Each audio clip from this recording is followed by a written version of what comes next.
Bueno, hermanos, hoy en día vamos a estar hablando de la Cena del Señor. Vamos a abrir las escrituras en el 1 Corintios. Vamos a estar viendo ahí en el capítulo 10. Así que tiene un rato en el cual no hemos hablado de este tema, la Cena del Señor. Y a veces es bueno poder regresar a lo que es principal, lo que es básico. Vamos a repasar hoy en día lo que es la Cena del Señor. Quizás tenemos el conocimiento y entendimiento de lo que es la Cena del Señor, pero a veces es bueno poder ir y ver a las Escrituras, regresar y poder ver tocante este tema para refrescar nuestra memoria, refrescar nuestro entendimiento de la palabra de Dios tocante a lo que es la Cena del Señor. Así que hoy en día vamos a estar hablando de la Cena del Señor. Y todos nosotros tenemos diferentes memoriales en donde nosotros podemos recordar ciertas fechas, ciertos eventos especiales, en donde quizás, por ejemplo, cuando se puede recordar cuándo fue la primera vez en el cual se citó con su esposa, cuando en ese entonces eran novios, y poder recordar, eso es un memorial donde recordamos o recordar cierto evento específico que es especial, en el cual usted se acuerda o se recuerda de ello. Por ejemplo, aquí en Estados Unidos, en México, en todas las naciones, en todos los estados tienen monumentos. Esos monumentos son para recordar a ciertos personajes de la historia. Podemos ver, por ejemplo, aquí en Washington, o más bien aquí en Estados Unidos, ahí en Washington, tienen monumentos en donde son para recordar, o más bien monumentos, ¿verdad? Monumentos en donde pueden recordar, por ejemplo, es para, ¿cómo le diré? Para honrar a los presidentes anteriores en México, en lo que es Guatemala, en todos los lugares, en todos los estados tienen monumentos para recordar a ciertos personajes. Aquí en Skyler también ya están haciendo un lugar donde van a tener monumentos en donde van a recordar a los que son los que fueron a la guerra. Entonces hay lugares en donde personas pueden ir y recordar y honrar a ciertas personas. Pero todo eso no tiene nada que ver, no se compara con el memorial divino, en el cual nosotros recordamos a nuestro Señor Jesucristo, en donde podemos recordar lo que nuestro Señor Jesucristo hizo por nosotros. Ahora, no hay un local específico. Nuestro Señor no hizo un monumento en donde quizás lo hizo grande, magnífico, donde podemos ir a un local específico y ir y recordar lo que Él hizo por nosotros. No hay un lugar específico. Y aun si lo hubiese, quizás no pudiésemos, por ejemplo, si fuera en Israel, no hubiese quizás el dinero para poder pagar y ir y viajar a Israel y poder ir y ver ese monumento. No lo hay. Pero nosotros tenemos las escrituras y la Biblia nos dice que donde 2 o 3 estén reunidos en su nombre, ahí Él está. Y nosotros podemos recordar a nuestro Señor Jesucristo conforme vemos en las Escrituras. Ir, no hay un lugar específico, pero sí hay el saber de que en donde 2 o 3 estén reunidos en su nombre, Él está en medio de nosotros. Vamos a ver 5 términos que son usados para describir la Cena del Señor. Vamos a estar viendo estos 5 términos del cual se describe la Cena del Señor. Y primero vamos a estar viendo el primer término, es comunión. ¿Cuántos de ustedes han escuchado a personas decir quizás hoy tuvimos comunión en la iglesia o participamos de la comunión? Y quizás algunos dirán, bueno, ¿qué será eso? Pero es un término bíblico y no es antibíblico usar esta palabra comunión. Hay iglesias donde se refieren no a la Cena del Señor, sino se refieren, o para referirse a la Cena del Señor, ellos dicen comunión, hemos tenido comunión, participamos de la comunión. Comunión describe la experiencia de compartir algo en común, y hay una consideración vertical y una horizontal. aquí en 1 Corintios 10:16 podemos leer, dice, la copa de bendición que bendecimos no es la comunión de la sangre de Cristo. Así que aquí podemos ver la comunión, la copa de bendición que bendecimos no es la comunión de la sangre de Cristo, el pan que partimos no es la comunión del cuerpo de Cristo, así que coinonía es comunión, tenemos algo en común, es estar reunidos. Lo que testificamos es de que nosotros tenemos todos algo en común. Nosotros todos hemos confiado en nuestro Señor Jesucristo para salvarnos. Hemos creído, hemos aceptado a nuestro Señor Jesucristo. Hemos creído de que Él vino, Él fue a la cruz, Él derramó su sangre, Él murió por nosotros para perdonar nuestros pecados. Él vivió y murió por nosotros, Él resucitó. Nosotros tenemos eso en común, que hemos confiado al 100% en la obra redentiva de Cristo Jesús para nuestra salvación. Eso es lo que tenemos en común, tenemos comunión en eso por el hecho de que tenemos esa misma fe. Es comunión, es coinonía.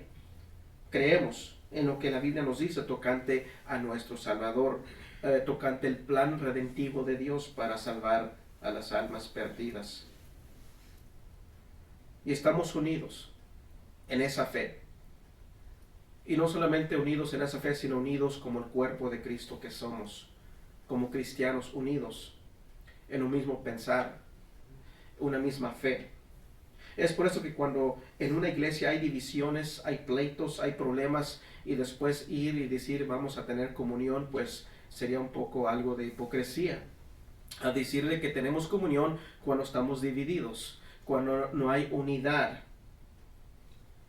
Así que por esta razón es que se llama comunión, porque tenemos algo en común, tenemos la misma fe, la misma esperanza. Es una ordenanza de la iglesia, es una ordenanza para la iglesia. Así que es por eso que participamos, es por eso que hacemos esto, este recordatorio, porque es un mandato de nuestro Señor Jesucristo, es una ordenanza. Así que versículo 16 de nuevo dice, la copa de bendición que bendecimos no es la comunión de la sangre de Cristo, el pan que partimos no es la comunión del cuerpo de Cristo. Así que cuando tomamos el pan y lo comemos, estamos testificando ante Dios de que nosotros somos miembros de su cuerpo porque hemos confesado a Jesucristo como Salvador. Y luego está el aspecto horizontal. Nosotros estamos reconociendo que cada uno de nosotros juntos somos miembros de ese cuerpo y de que deseamos funcionar juntos en unidad para la gloria y avance de la obra de Dios. Es algo maravilloso. Estamos juntos. Hemos creído, creemos a Dios y deseamos estar en unidad y deseamos ver el avance del reino de Dios. Eso es comunión. Por eso es que se llama comunión. Tenemos comunión.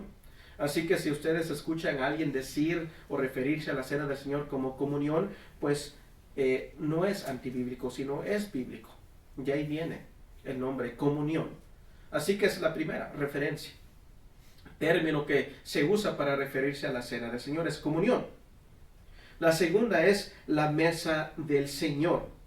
La mesa del Señor. Hemos escuchado quizás a personas decir, vamos a participar de la mesa del Señor. Y esto viene de aquí de 1 Corintios, de nuevo, 10, versículo 21. Dice, no podéis beber de la copa del Señor y la copa de los demonios. No podéis participar de la mesa del Señor y de la mesa de los demonios. Así que de ahí viene este término, la mesa del Señor. No podéis beber de la copa del Señor y la copa de los demonios. En otras palabras, tú no puedes venir aquí y participar, decir estás en comunión, en unión, has creído a Dios, estás en Cristo, venir un día y decir que estás en comunión con los santos, en comunión con Dios, y el resto de la semana estar participando de la mesa de las tinieblas, estar viviendo en tinieblas, en oscuridad, estar viviendo como un mundano, conducirte como un mundano, hablar como un mundano, vivir como un mundano, pensar como un mundano y después decir voy a participar de la mesa del Señor. No podéis, dice el texto, beber de la copa del Señor y la copa de los demonios. No podéis participar de la mesa del Señor y de la mesa de los demonios. O provocaremos a celos al Señor. Somos más fuertes que Él. Así que la mesa del Señor es un término que se usa. Y es un término bíblico, la mesa del Señor. Así que participamos de la mesa del Señor. Vivimos en obediencia, sí, somos salvos por gracia, pero Él nos llama a vivir en obediencia. Vivimos, tenemos comunión con Cristo. Tercero, la cena del Señor. Así que la mesa del Señor, luego la cena del Señor. Aquí, ¿de dónde viene esto? Bueno, también de aquí, en 1 Corintios capítulo 11, versículos 20 y 22. La cena del Señor. En Corintios, aquí en 1 Corintios 11, versículos 20 y 22. Cuando pues os reunís vosotros, esto no es comer la cena del Señor, porque al comer cada uno se adelanta a tomar su propia cena. Y uno tiene hambre y otros se embriaga. Pues ¿qué? ¿No tenéis casas en que coméis y bebéis? ¿O menospreciáis la iglesia de Dios y avergonzáis a los que no tienen nada? ¿Qué os diré? ¿Os alabaré en esto? No os alabo. Así que aquí viene el término la mesa del Señor. Y aquí, cuando uno lee esto, uno piensa que quizás, bueno, ¿cómo es esto posible que al tomar la mesa o la cena del Señor, cómo es posible que se van a embriagar o se van a llenar de alimento, como indica aquí estos textos? Simplemente por tomar una copita y un pedazo de pan. Bueno, no. En ese entonces la iglesia primitiva, antes de participar de la cena del Señor, ellos tenían lo que se le llamaba un banquete de amor. Un banquete, bueno, según, ¿verdad? Banquete de amor, pero vemos aquí en la Biblia de que de amor no había nada, porque cada quien iba nada más y quería alimentarse, agarraba más para sí mismo. No les importaba si el hermano que quizás que tiene poco, digamos que es pobre, no me importa si él va a alcanzar a agarrar alimento, no, yo me agarro mi montón. Y se comenzaban a embriagar, y en ese entonces para poder embriagarse con el vino, tenías que tomar bastante, porque no era como lo es hoy en día.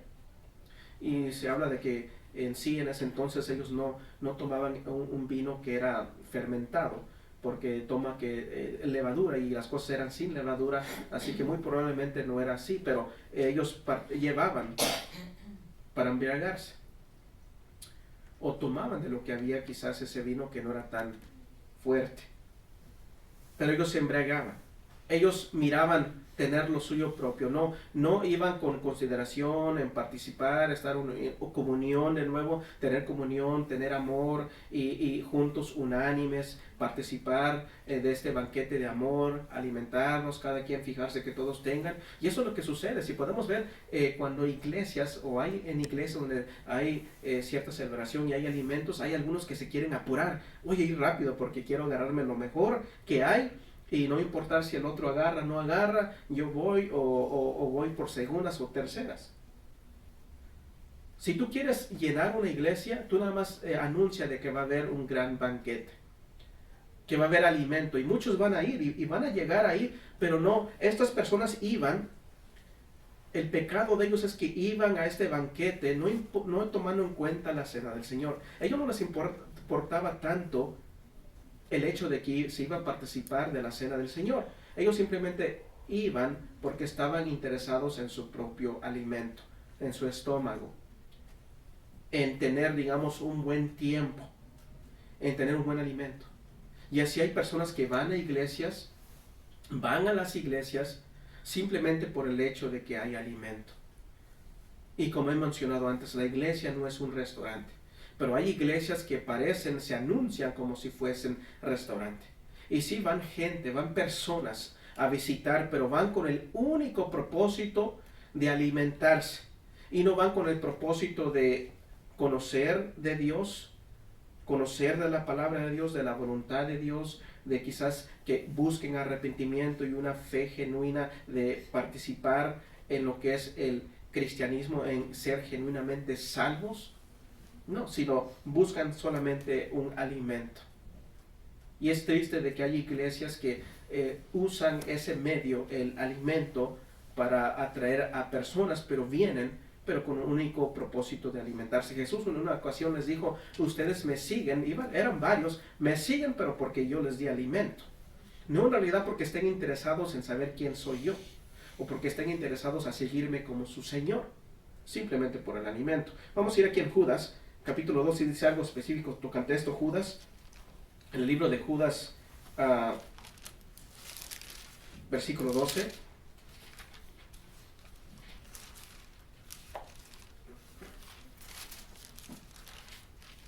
En Judas 12,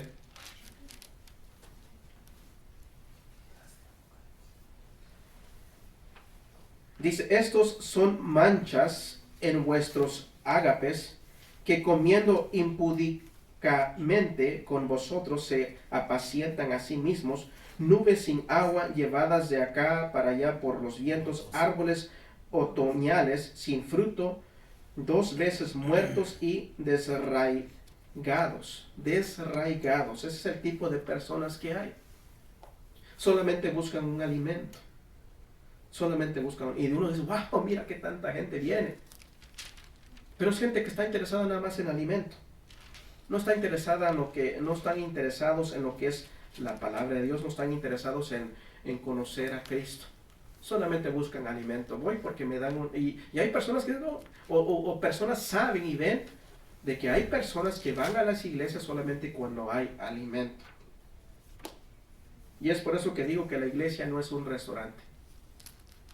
Nosotros aquí no vamos a estar anunciándonos como si fuésemos un restaurante secular, porque no lo somos.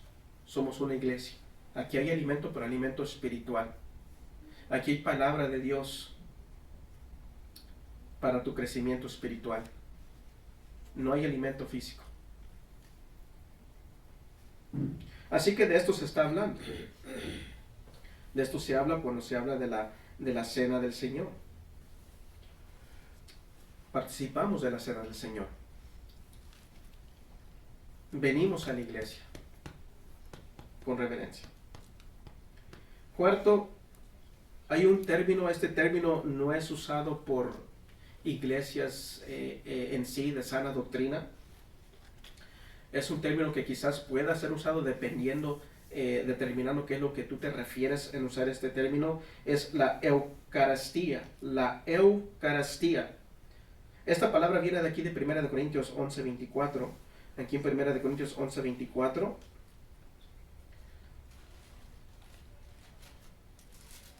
Dice, y habiendo dado gracias, lo partió y dijo, tomar, comer, esto es mi cuerpo que por vosotros es partido, hacer esto en memoria de mí.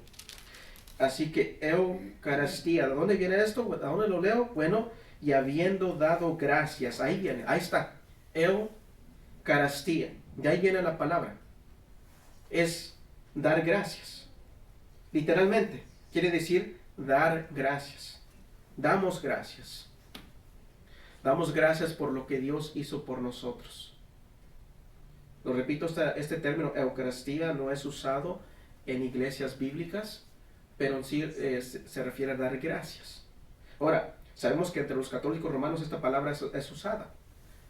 Es usada, pero ellos usan esta palabra, ellos ven la Eucaristía, la hostia, como un sacramento, y eso es algo que nosotros no hacemos. Y voy a explicar lo que eso quiere decir.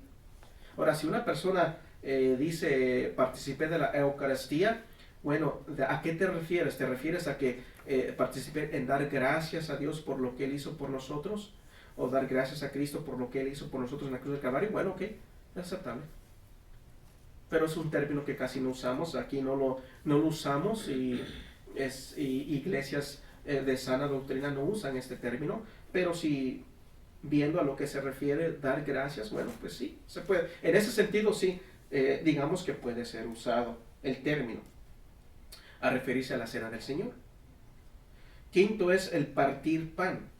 Algunos quizás usen el término, te digan, hoy partimos pan, o participé en partir pan. ¿Y de dónde viene esto? Bueno, viene de Mateo. Vamos a ir aquí en Mateo 26.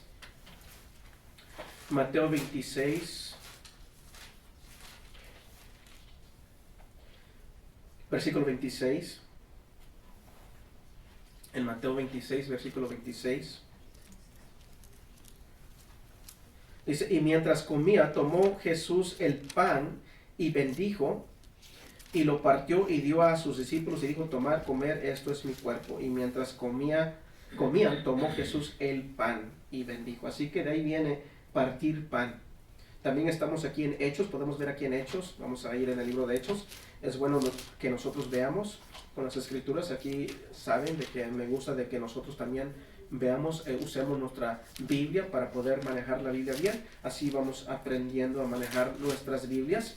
No venimos a sentarnos y nada más a escuchar a alguien hablar, sino venimos a estudiar la palabra de Dios. Así que en Hechos 2, versículo 42, también vemos, de ahí viene la palabra partir pan, o el término que es usado para referirse a la cena del Señor. En Hechos 2, 42, dice, y perseveraban en la doctrina de los apóstoles, en la comunión unos con otros, en el partimiento del pan y en las oraciones. En el partimiento del pan. Así que ahí viene, en el partimiento del pan. Algunos dicen, bueno, es que aquí quizás está hablando del banquete de amor. Bueno, pero cada vez que se participaba del banquete de amor, se celebraba la cena del Señor. Así que muy probable que esto se refería, partir el pan, a referirse a la cena del Señor. La mesa del Señor, la cena del Señor, comunión, partir pan. Y un término que casi no se usa, Eucaristía, pero si te refieres a lo que significa es dar gracias, bueno, se acepta. Así que hemos visto los términos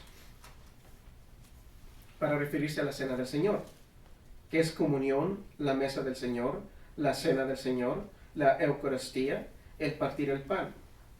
Ahora, no solamente los nombres, sino veamos la naturaleza de la cena del Señor. Primero, algo que ya mencioné, primero es una ordenanza. Es una ordenanza, es un mandato dado a la iglesia. ¿Y quién dio ese mandato? Bueno, obviamente lo dio nuestro Señor Jesucristo. Él nos mandó a celebrar, a recordar la cena del Señor. Es un mandato. Es un mandato ilustrativo, donde ilustra el hecho de que Jesucristo fue a la cruz del Calvario, Él fue quebrantado, Él derramó su sangre y Él murió por nosotros para redimirnos. Es la ilustración de lo que sucedió en la cruz del Calvario.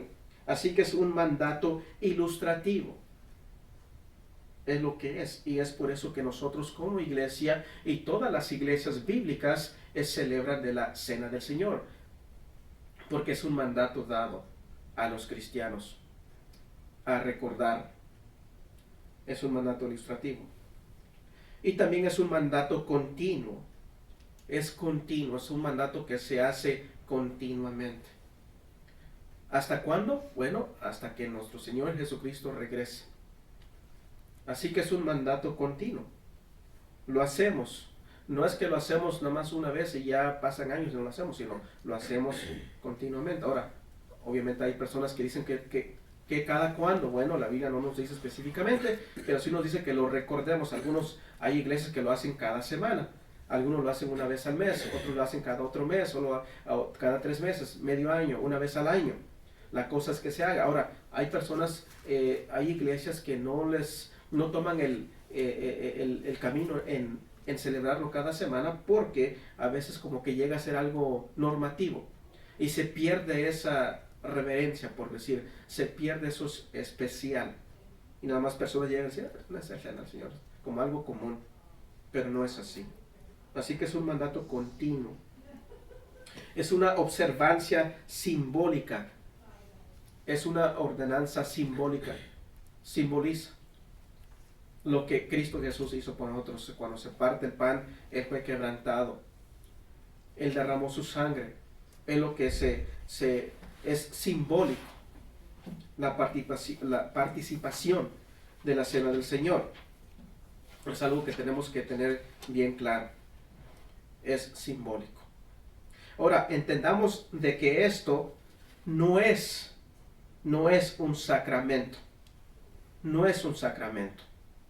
Es una ordenanza, pero no es un sacramento. ¿Y qué es un sacramento? Bueno, un sacramento es algo que imparte gracia. Y es por eso que la Iglesia Católica Romana, ellos tienen la hostia, la Eucaristía, lo tienen como un sacramento. Es algo que imparte gracia. Y observancia de la mesa del Señor no imparte gracia. Nosotros observamos la mesa del Señor porque ya hemos recibido esa gracia. Por la gracia de Dios es que fuimos salvos. Ya es un hecho. No es que vamos a llegar a ser salvos, no es que estamos siendo salvos en el sentido de la condenación, sino que Cristo Jesús ya nos salvó de la condenación. Jesucristo dijo, el que cree en mí pasa de las tinieblas a su reino de luz. Pasa de muerte a vida. Ya hemos sido salvos. El catolicismo romano pone la Eucaristía como un sacramento y es necesario para la salvación.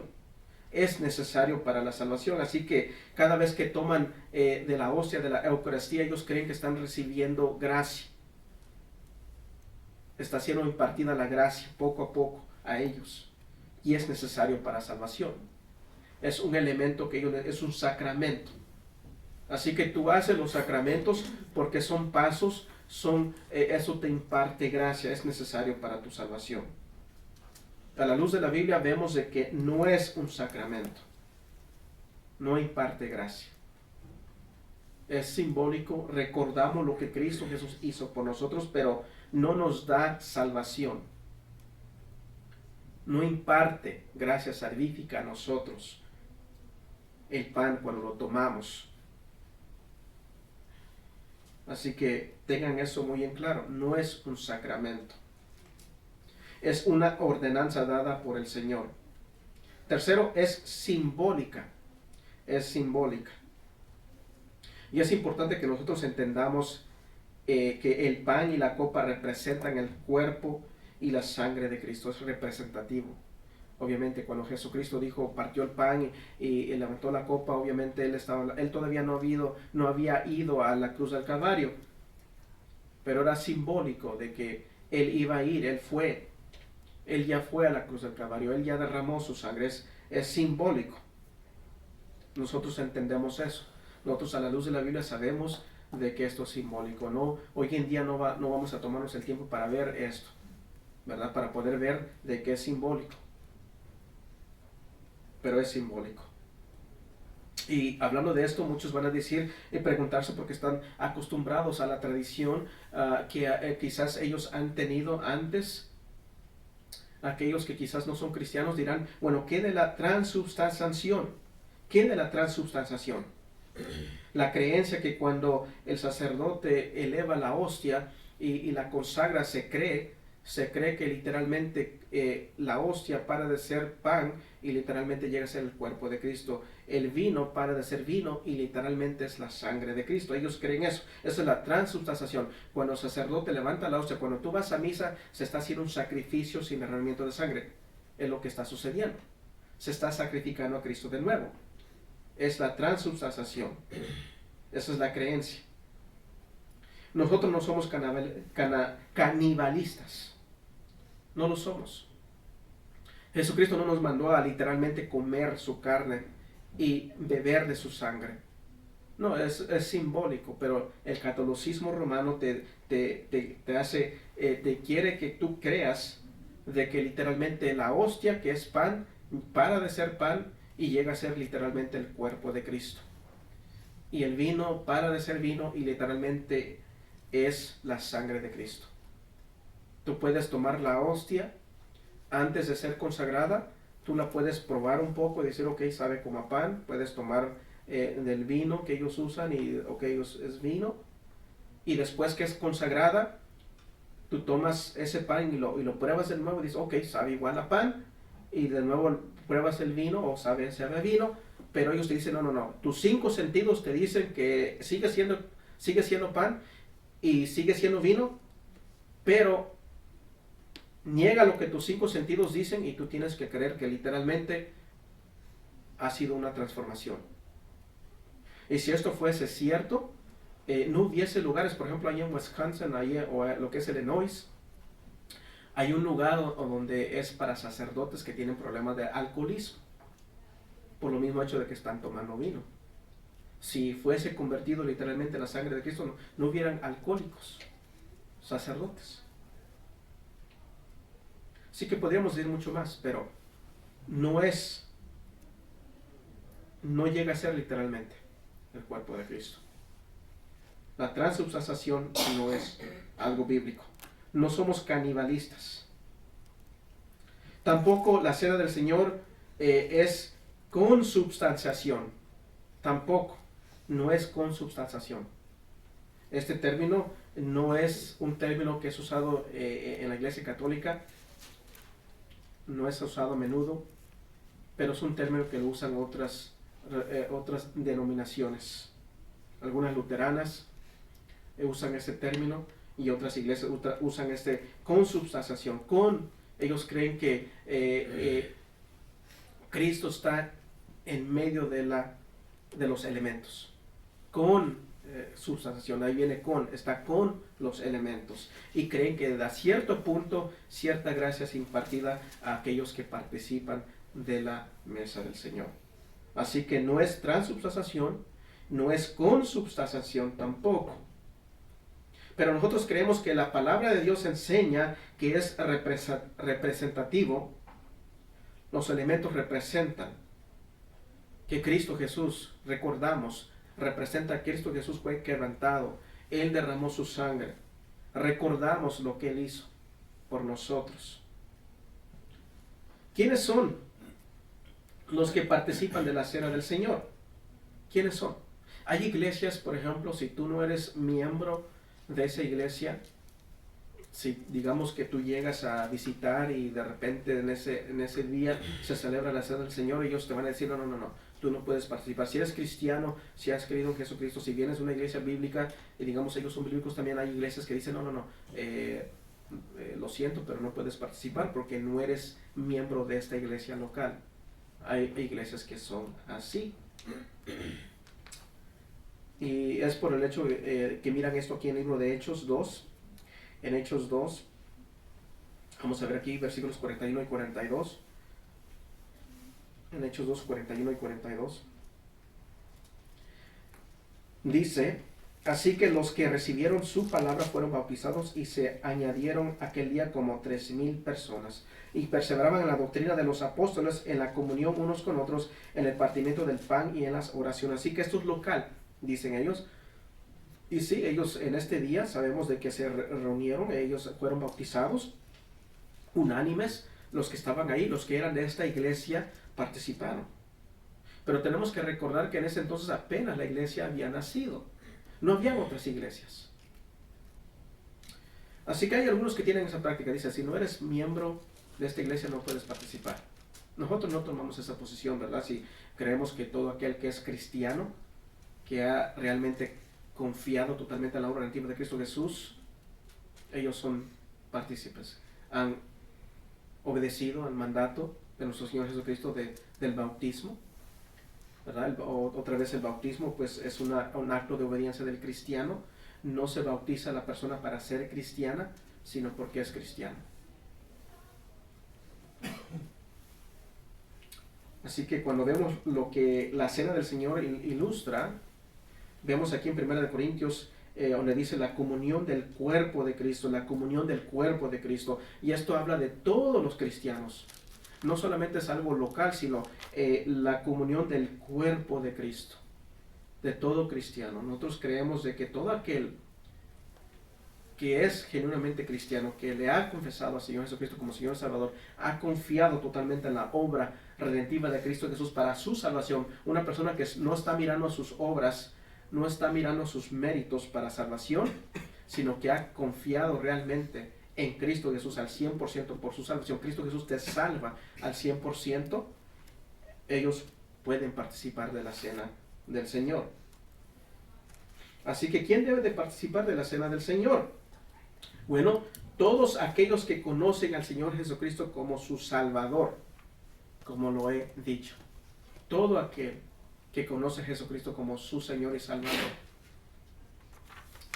Y obviamente sabemos que sí, somos salvos por gracia, estamos en unión con Cristo, pero también nos llama a estar en comunión con Cristo. También debemos confesar nuestros pecados como cristianos. Somos salvos por gracia, sin duda alguna, pero también Dios nos llama a confesar nuestros pecados para estar en comunión con nuestro Señor Jesucristo. Ahora vamos a ver 4 miradas o 4 vistas de la cena del Señor.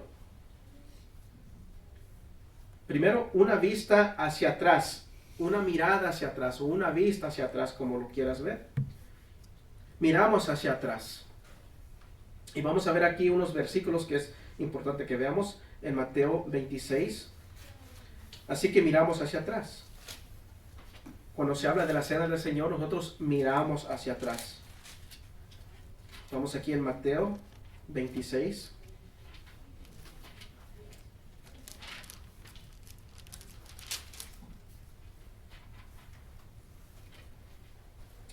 Versículo 28.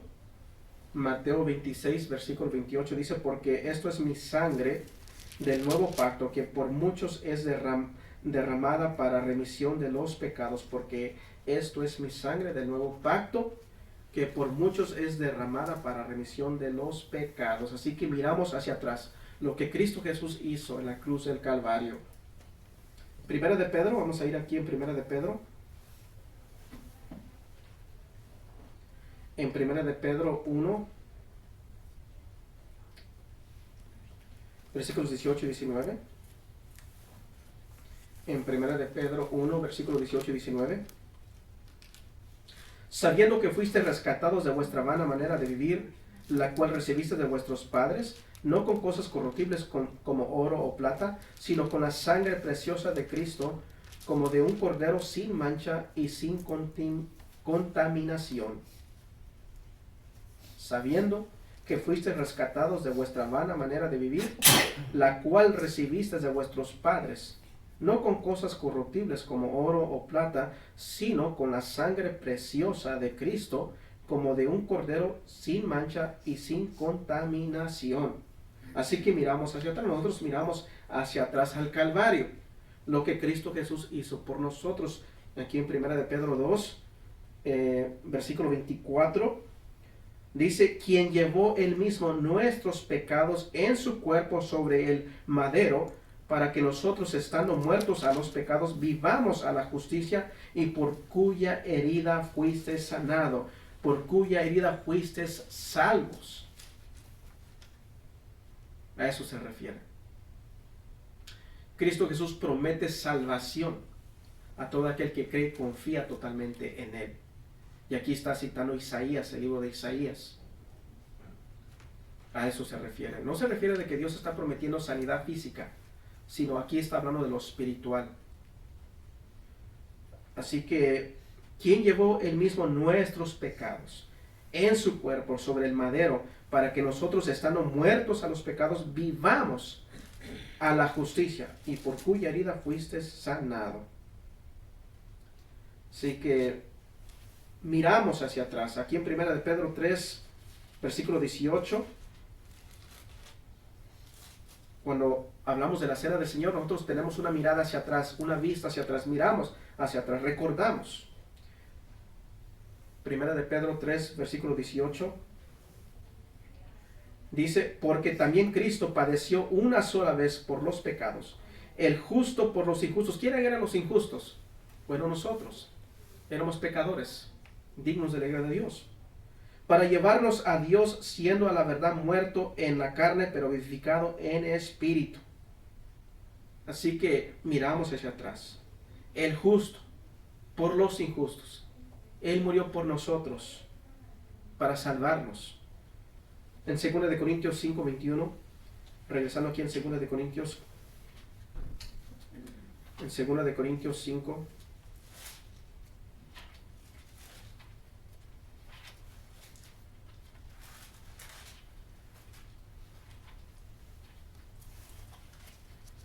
Versículo 21. Al que no conoció pecado, por nosotros lo hizo pecado, para que nosotros fuésemos hechos justicia de Dios en él. Así que recordamos este hecho, este maravilloso hecho. Al que no conoció pecado, ¿quién es Cristo Jesús? Por nosotros lo hizo pecado, para que nosotros fuésemos hechos justicia de Dios en él. Oh, gloria a su nombre. La justificación. No por mi justicia, porque cae muy corto, sino por la justicia, la perfecta obediencia de Cristo Jesús. Somos salvos, declarados justos ante Dios, por lo que Cristo hizo por nosotros. Él fue obediente. Él llevó la ira por nosotros para ser salvos, para ser declarados justos ante Dios el Padre. Así que miramos hacia atrás. Segundo, hay una vista, una mirada hacia arriba. Porque Jesús está haciendo algo por nosotros ahorita mismo. Él es nuestro intercedor. Él intercede por nosotros. Él fue a la cruz del Calvario. Él dijo, consumado es. Él ascendió al Padre. Está sentado a la diestra del Padre. Dicen las Escrituras. Indicando de que lo que es la obra redentora, lo que es la salvación, Él ya la cumplió. Ya no hay nada más que hacer tocante a nuestra justificación, tocante a nuestra salvación. Pero Él ahora intercede por nosotros. Él está ahí intercediendo, miramos hacia arriba, vemos, Él es nuestro intercedor, intercede por nosotros. Vamos a ir aquí en Hebreos 7:25. En Hebreos 7:25, viendo las Escrituras de que esto es así. Hebreos 7:25 dice, por lo cual puede también salvar perpetuamente a los que por él se acercan a Dios, viviendo siempre para interceder por ellos. Él intercede por nosotros. Por lo cual puede también salvar perpetuamente a los que por él se acercan a Dios, viviendo siempre para interceder por ellos. Así que él salva. La salvación eterna es a lo que se refiere, es eterna, no es temporal.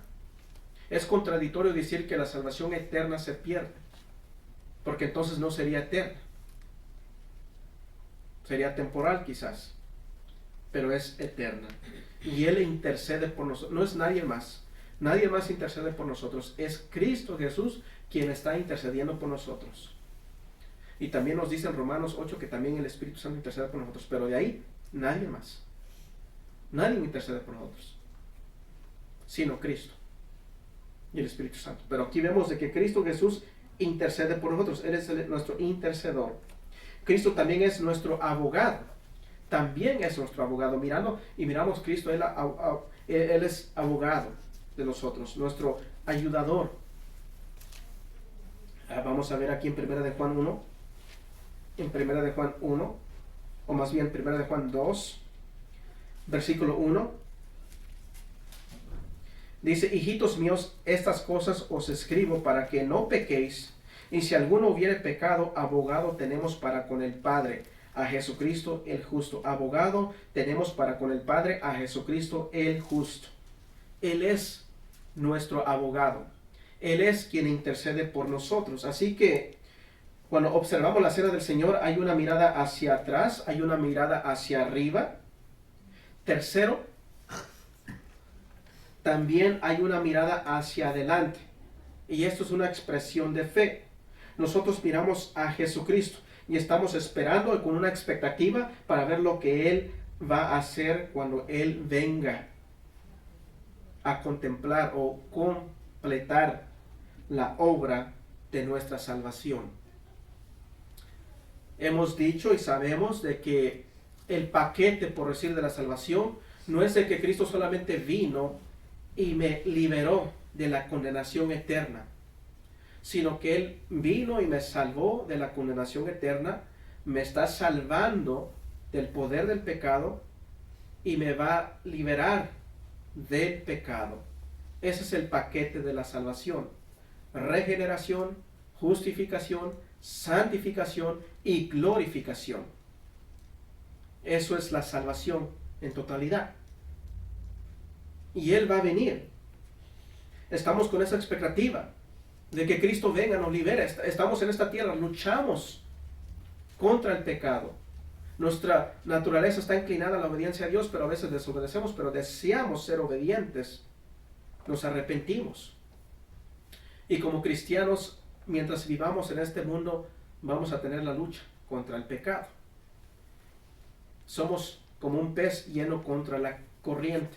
Estamos vivos. El que no es cristiano es como un muerto, ¿verdad? Un pescado muerto, va y la corriente lo arrastra. Vive en el mundo, se deleita en el mundo, pero el cristiano no, el cristiano va contra la corriente. Y luchamos contra el pecado, pero la promesa es de que Cristo va a venir y vamos a ser glorificados. El pecado va a ser quitado y vamos a morar con Él por la eternidad. Eso es Tito. Vamos a ir aquí en Tito. Estamos aquí en el libro de Juan, si no me equivoco. Y vamos a ir aquí a Tito.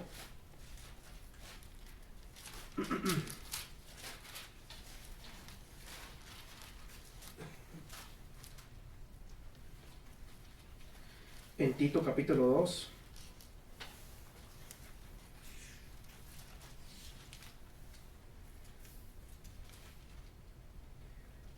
Versículo 13, dice, aguardando la esperanza bienaventurada y la manifestación gloriosa de nuestro gran Dios y Salvador Jesucristo. Así que estamos mirando, estamos esperando, como dice el texto, aguardando la esperanza bienaventurada y la manifestación gloriosa de nuestro gran Dios y Salvador Jesucristo.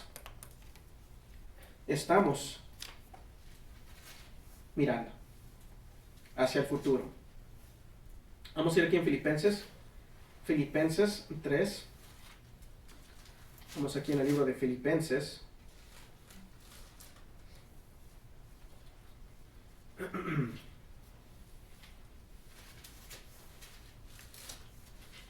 Capítulo 3, versículos 20 y 21.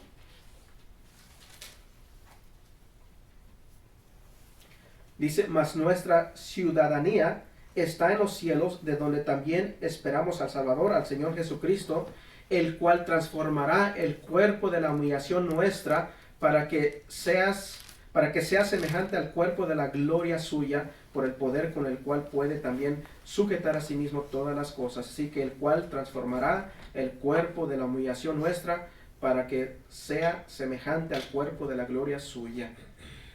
Así que estamos esperando ese cumplimiento. Hemos sido regenerados, justificados, santificados y seremos glorificados sin duda alguna.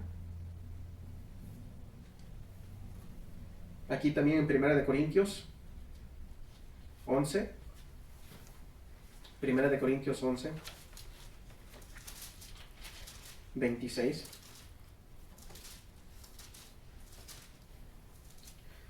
Así pues, todas las veces que comieres este pan y bebieres esta copa, la muerte del Señor anunciáis hasta que Él venga. Una mirada hacia adelante. Miramos hacia el futuro hasta que Él venga. Así que una mirada hacia atrás, hacia arriba, hacia adelante y una mirada hacia adentro. Hacia adentro. Miramos lo que Jesucristo está haciendo en nosotros, en cada uno de nosotros. También miramos hacia adentro. Tenemos que examinarnos, como dice la palabra de Dios. Aquí en 1 Corintios 11, versículo 27, nos dice la palabra de Dios. Aquí en 1 Corintios 11, versículo 27. De manera que cualquiera que comiere este pan o bebiere esta copa del Señor indignamente, será culpado del cuerpo y de la sangre del Señor. Así que esto habla de ser reverente. Nos examinamos, miramos hacia adentro. Una mirada hacia adentro. ¿Cómo es que estamos con el Señor? Es un acto de reverencia. Versículos 28, 29 dice: por tanto, pruébese cada uno a sí mismo y coma así del pan y beba de la copa. Porque el que come y bebe indignamente sin discernir el cuerpo del Señor, juicio come y bebe para sí. Así que así es como nos miramos hacia adentro. Examinarnos, ¿cómo es que estamos? ¿Cómo es que estamos ante nuestro Dios? ¿Andamos en comunión? ¿Andamos en obediencia?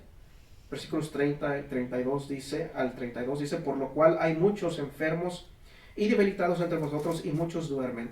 Si pues nos examinásemos a nosotros mismos, no seremos juzgados. Mas siendo juzgados, somos castigados por el Señor, para que no seamos condenados con el mundo. Así que nos llama a examinarnos, para que no seamos, en otras palabras, disciplinados. No condenados. El cristiano no es condenado, pero sí es disciplinado. Dios nos disciplina. Examinémonos. Porque si tomamos la cena del Señor de una manera irreverente, de una manera no honrosa, como la miramos como cualquier cosa, como los que estaban, estos que iban y se reunían y según el banquete de amor, pero iban para mirar lo propio suyo, se embriagaban, no tomando en cuenta la cena del Señor, lo miraban como cualquier cosa, no yendo con una actitud de gratitud, con una actitud de reverencia, pidiendo perdón por los pecados. Ellos llegarán a ser disciplinados. Y muchos fueron disciplinados. Así que es una mirada hacia adentro también, examinarnos a nosotros mismos. ¿Cómo es que estamos ante el Señor? Y unas preguntas que se deben hacer todos antes de participar de la cena del Señor. Primera pregunta: ¿estoy yo en comunión con mi Señor? Obviamente esto se refiere, ¿será que yo soy salvo? ¿Será que yo he confiado totalmente en la obra redentiva de Cristo Jesús? Y también obviamente en comunión, ¿estoy bien con Él? ¿Estoy en unión con Cristo por la fe? Pero ¿estoy viviendo en obediencia? ¿Estoy siguiendo a Cristo? ¿Exhibiendo a Cristo? Segunda pregunta: ¿habrán pecados no confesados en mi vida?